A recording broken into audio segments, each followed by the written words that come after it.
Khabbab bin അറത്ത് റളിയല്ലാഹു അൻഹു, ഉമർ റളിയല്ലാഹുവിൻ്റെ കാലം, ഭരണകാലത്ത് ഉമറുല്ലാൻ്റെ കാലത്ത് എന്ത് ചെയ്തു? ഇസ്ലാമിക രാജ്യം വികസിച്ചു.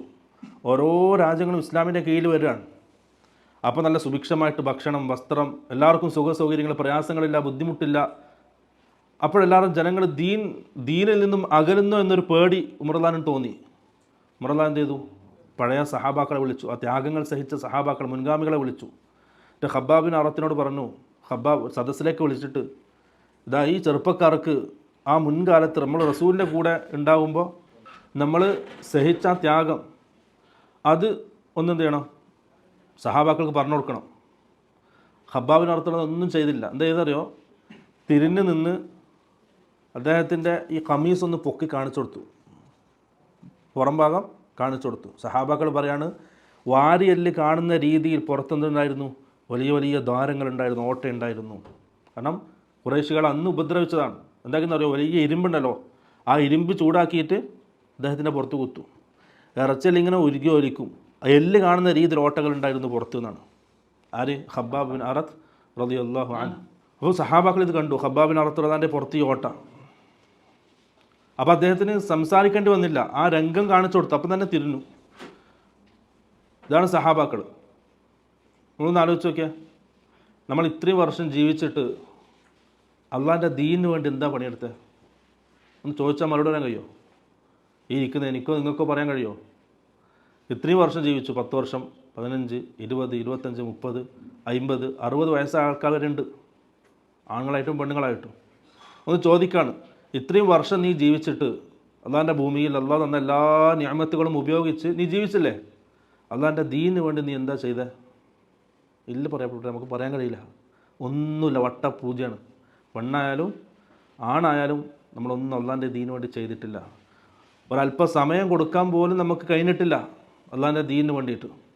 ആ സഹാബാക്കൾ അവരുടെ ജീവിതം കൊടുത്തേ, അവരുടെ ജീവിതം കൊടുത്തു. ഹൻദല റളിയല്ലാഹു അൻഹു വിവാഹം കഴിഞ്ഞ രാത്രി, ആദ്യ രാത്രി, അദ്ദേഹം ജനാപത്തുകാരനായിരുന്നു. പെട്ടെന്നാണ് വിളംബരം കേൾക്കുന്നത്, റസൂല് യുദ്ധത്തിന് തയ്യാറായിട്ടുണ്ട്, പുറപ്പെടണം. കുളിക്കാതെ എന്ത് ചെയ്തു? യുദ്ധത്തിന് പുറപ്പെട്ടു, യുദ്ധത്തിൽ ഷഹീദായി. പെട്ടെന്ന് റസൂൽ സല്ലല്ലാഹു അലൈഹി വസല്ലം എല്ലാ സഹാബാക്കളെയും വിളിച്ചു. എന്നിട്ട് ചിരിച്ചുകൊണ്ട് ചോദിച്ചു, മലക്കുകൾ ഹൻദലനെ കുളിപ്പിക്കുന്നുണ്ട്, അത് ഞാൻ കാണുന്നു, നിങ്ങളിപ്പോൾ ചോദിക്കണം അദ്ദേഹത്തിൻ്റെ ഭാര്യയോട് എന്താണ് കാരണം. അപ്പോൾ സഹാബാക്കൾ പോയി ചോദിച്ചപ്പം ഭാര്യ പറഞ്ഞു, അദ്ദേഹത്തിന് കുളിയുണ്ടായിരുന്നു, ജനാപത്ത് കുളിക്കാണ്ടാണ് അദ്ദേഹം പോയത്, എന്നിട്ട് ഷഹീദായിട്ട് വന്നു. അതാണ് സഹാബാക്കൾ. എല്ലാം ദീനു വേണ്ടി കൊടുത്തു. നമ്മളോ? നമ്മൾ ജീവിതം എന്തായാലും കൊടുത്തില്ല. സമയം കൊടുത്തോ? സമയം കൊടുത്തില്ല. സമ്പത്ത് കൊടുത്തോ? അതും കൊടുത്തിട്ടില്ല. ഒന്നുമില്ല പ്രിയപ്പെട്ട, നമ്മുടെ ജീവിതത്തിൽ ഒന്നുമില്ല അള്ളാഹിൻ്റെ മാർഗ്ഗത്തിൽ ദീനായിട്ട് പറയാൻ.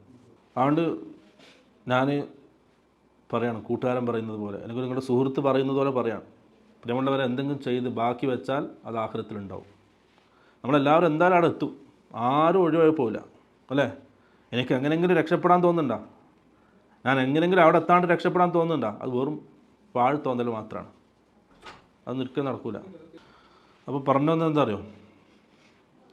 നമ്മൾ എന്തായാലും ദുനിയാവിൽ ജീവിക്കുകയാണ്, മരിക്കുന്നവർ എന്തായാലും ജീവിക്കുകയും ചെയ്യും. അതിലൊന്നും അങ്ങോട്ടോ ഇങ്ങോട്ടോ കുറയോ കൂടോ ഇല്ല. ആ തുച്ഛമായ ജീവിതത്തിൽ അള്ളാഹിൻ്റെ മാർഗ്ഗത്തിൽ പണിയെടുക്കുക, അള്ളാഹിൻ്റെ ദീനിന് വേണ്ടി പണിയെടുക്കുക, ദീനിൽ സഹകരിക്കുക.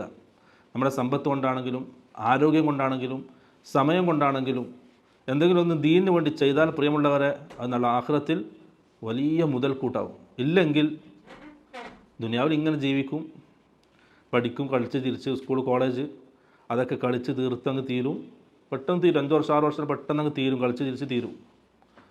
പിന്നെ ഒരു ജോലി കയറി, ജോലി രാവിലെ പോയി വൈകുന്നേരം വന്ന് ക്ഷീണിച്ചൊന്ന് കിടന്നുറങ്ങും, കുറച്ച് ഫോൺ നോക്കും, കല്യാണം കഴിയും, മക്കളാവും, പിന്നെ അതിൻ്റെ തിരക്കായി, മക്കളായി, പിന്നെ ഉപ്പപ്പയായി പിന്നെ എന്ത് ചെയ്യും? ഒരു മൂലക്ക് കിടക്കും, അവസാനം മരിച്ചങ്ങ് തീരും. ആ മരണത്തോടുകൂടി ദുനിയാവ് കഴിഞ്ഞു. പക്ഷെ വരാനിരിക്കുന്നുണ്ട് ആഖിറം, അവിടെ എന്ത് ചെയ്യും? പിടിക്കപ്പെടും.